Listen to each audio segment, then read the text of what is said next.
আমরা বারবার বলেছি যে এখানে লক্ষ লক্ষ লোক এখানে রয়েছে এবং সেখানে তারা কোনো না কোনোভাবে রয়েছে এবং তাদেরকে আমরা লোকেট করে আমরা তাদেরকে পাঠিয়ে দেবো।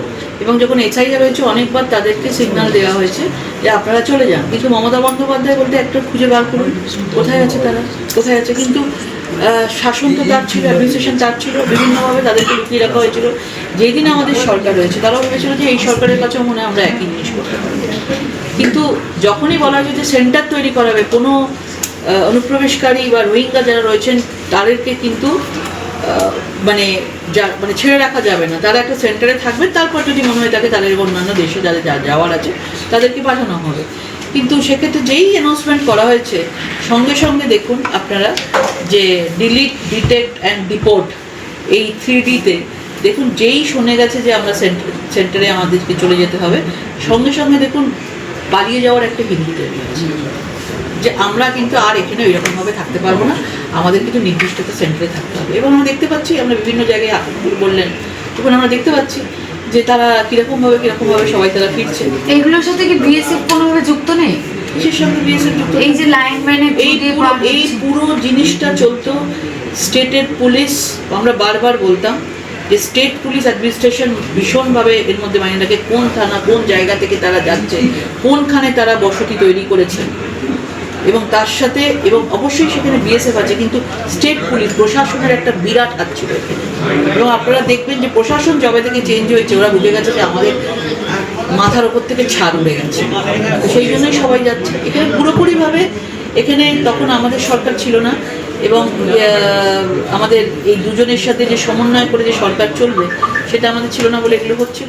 যেই পার্টি হেরে গেছে এখন সবাই দলবদলের পিরিচ শুরু হয়ে গেছে, বিভিন্নভাবে তারা প্রচারে আসতে চাইছে। এবং আমাদের দেখুন কে পার্টিতে আসবে না আসবে এটা সম্পূর্ণ আমাদের উপরে নেতৃত্বের ব্যাপার রয়েছে। কিন্তু কথা হচ্ছে যে সবই যখন ইস্তফা দেওয়া হচ্ছে, যে পার্টিতে ভরসা করে জিতেছেন সেখান থেকে তো ইস্তফাটা দেওয়া উচিত। তাহলেই তো বুঝবো যে পুরোপুরিভাবে তিনি যে পার্টিকে পছন্দ করছেন না এখন, সেই পার্টির সব কিছু ছেড়ে দিয়েছেন। অন্যদিকে আমরা দেখতে পাচ্ছি কলকাতা পুরসভার একাধিক পদ থেকে ইস্তফা শুরু হয়ে গেছে তৃণমূল কাউন্সিলরদের। তো দেবলীনার পর আজকে সুশান্ত ঘোষ এবং অনুপ চক্রবর্তীও ইস্তফা দিলেন।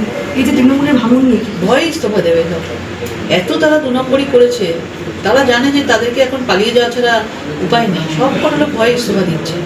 এত কেলেঙ্কারি আছে, প্রত্যেকটা তৃণমূলের কাউন্সিলররা কোটি কোটি কোটিপতি হয়ে গেছে, মানুষের কাছ থেকে পয়সা লুটে কোনো কিচ্ছু কাজ করে না, সুতরাং তাদের আর কোনো উপায় নেই, তাদের ইস্তফা দিতেই হবে।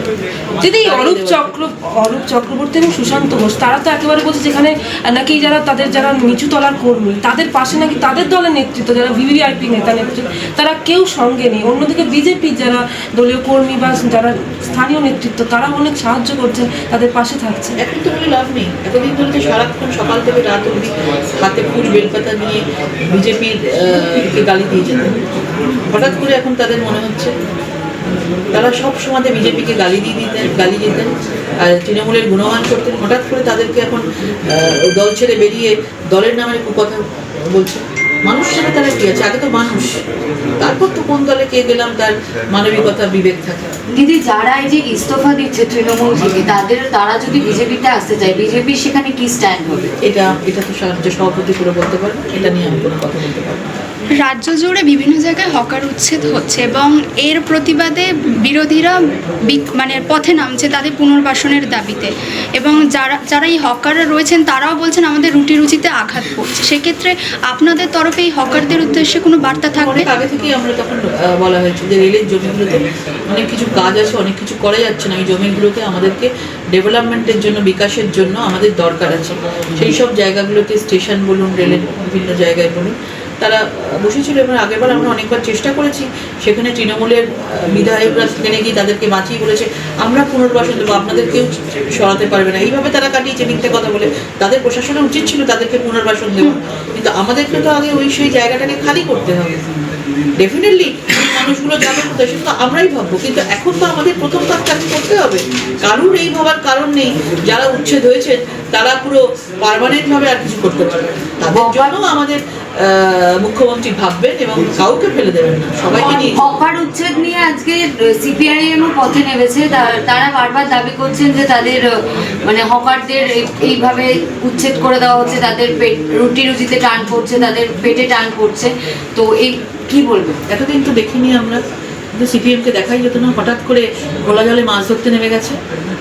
আগামী 20 বছর এখন চুপচাপ বসে থাকো, কিচ্ছু করতে হবে না, যা করার মানুষের কল্যাণ, প্রত্যেকটা হকার থেকে শুরু করে ছোট থেকে বড় প্রত্যেকটা মানুষের জন্য বিজেপি, আমাদের মুখ্যমন্ত্রী প্রত্যেকটা মানুষের জন্য এই বিজেপি সরকার করবে, কাউকে কোনো চিন্তা করতে হবে না। Bureau report, Durnibar Bangla.